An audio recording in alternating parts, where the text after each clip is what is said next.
We all have days from time to time where we feel sad. Sadness is a totally normal human emotion. Life has a lot of ups and downs, and pain and suffering is a normal part of the human experience. We all go through things like breakups or divorce, failing at a goal we set for ourselves, losing a job, having your children move out of the house, falling out with friends. These are all common events that evoke sadness. So how do you know if you're experiencing normal, healthy sadness versus something that's a little more serious and indicative of a depressive disorder? That's what we are going to talk about in today's video. I'm going to outline the 5 red flags that our sad feelings could be crossing the line into a more serious depressive disorder that needs professional treatment. If you're new here, hello. My name is Ramsey Dean, and I'm a licensed therapist and social worker, and we talk all about mental health on this channel. If that sounds interesting to you, then hit the subscribe button down below and keep on watching. Now let's dive right in. The first red flag that you could be struggling with a depressive disorder is when there is no specific trigger. More often than not, when we feel sad, we can trace it to a specific event, right? Something has happened in our lives that is causing us to feel down. Maybe we got in an argument with a friend, or we are stressed out about finances. Sadness in those situations is a normal, healthy response. And usually we are able to get our sadness out through things like crying, talking to a friend, venting out our frustrations, using coping skills. But if you're finding that your mood is low and you're feeling down more than not without any explanation, that can be a sign that something more serious is going on. Now, certainly we may all from time to time just feel sad with no explanation. Emotions don't always have to have a trigger. Humans are complex beings, and I recognize that. But if you're frequently feeling sad with no explanation, it's worth taking a closer look just to be safe. The second red flag that you could be struggling with a depressive disorder is if your sadness lasts for a prolonged period of time. With healthy sadness, typically we are able to feel it, go through that process, and then pretty quickly, within a couple of days or so, we are back into the swing of normal life. Now, of course, there are some exceptions, particularly difficult events such as grieving the death of a loved one or divorce, for example. But even in those situations, we would expect you to have pockets here and there of normalcy. And if you've ever gone through something really difficult, then you know what I'm talking about. You'll have moments where you feel fine. You'll have experiences where you feel happy and you completely forget about what's going on in your life. And then all of a sudden, you're sad again, right? There's this up and down, this ebb and flow to the sadness.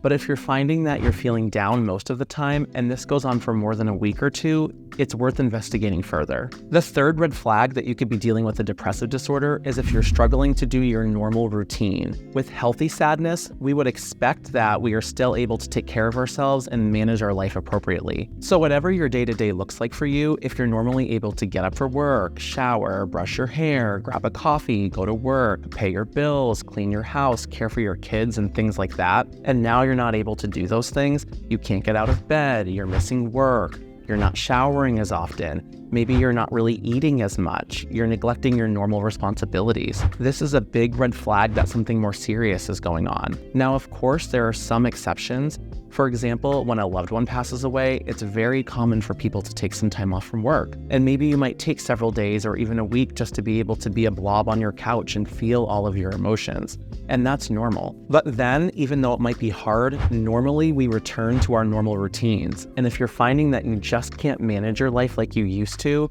and the issue isn't somewhat resolving itself within a week or two, it's worth considering getting some help. The fourth red flag that you could be struggling with a depressive disorder is if you're experiencing any physical symptoms.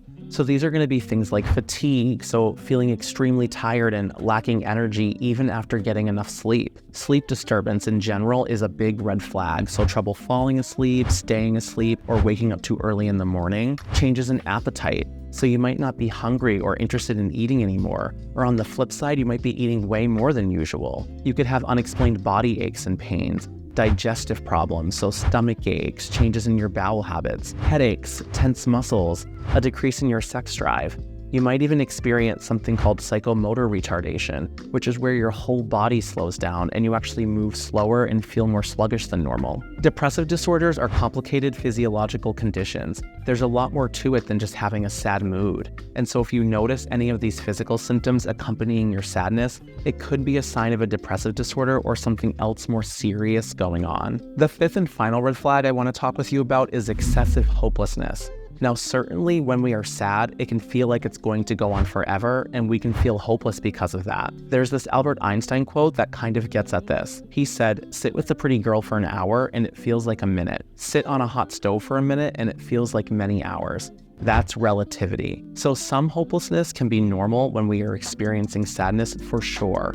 But if you're finding that you consistently feel like there's no hope for the future, nothing is ever going to change, or that there's no point in living anymore, or if you find that you just feel excessively guilty, maybe even for small things you've done in the past, like the random time you yelled at your friend in high school and you just can't get it out of your mind, or if you find that you just feel worthless or apathy, like who cares anymore or nothing really matters, this type of excessive hopelessness is a red flag that there is something more serious going on than just healthy sadness. All right, so those are the 5 red flags that our sadness could actually be a depressive disorder.